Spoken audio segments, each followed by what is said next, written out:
I'm delighted to be able to chair a panel at the Youth Employment Convention this morning that's been hosted by UKCES.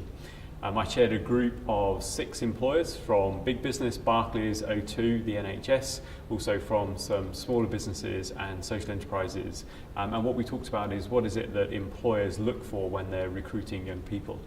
I think what struck me from the comments that they all made, whether they were from big or small business, was it was much more about the attitude, confidence of young people than it was their sort of specific skills. All of them talked about the need for a good, basic, rounded education, but beyond that they were looking much more at their personality, their personal confidence.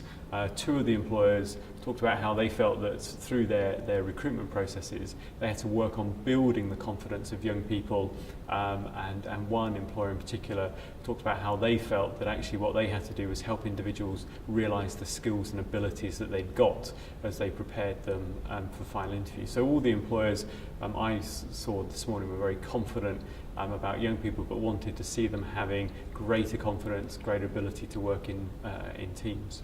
A number of them talked about young people as digital natives, that they have grown up with a level of technology that we've come to learn to use as adults. For them it's completely intuitive, and I always make reference to the fact that your iPhone, iPod or iPad no longer comes with an instruction manual, and there's still a few of us that still look for our electronic gadgets to have a manual alongside it. They don't, because they're intuitive to young people and how they use those skills.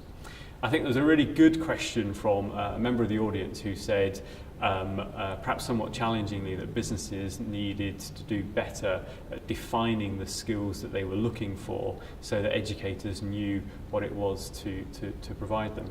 I think the answer to that actually isn't about employers codifying and writing down in long scripts the sorts of skills that they're looking for, but more about that employers and colleges build much closer relationships with one another that are much more sort of dynamic, so that they learn together and they create learning opportunities together, because of the emphasis that each of those employers placed on those, what we would describe as those softer and more employability skills. The technical skills, I think all of the employers in the room were prepared to offer young people. It was those softer skills that they were looking for in the first place. So I think the punchline to the session this morning was the importance of local relationships between employers and colleges, whether that's a national employer with a national college or training provider, or in a local business setting.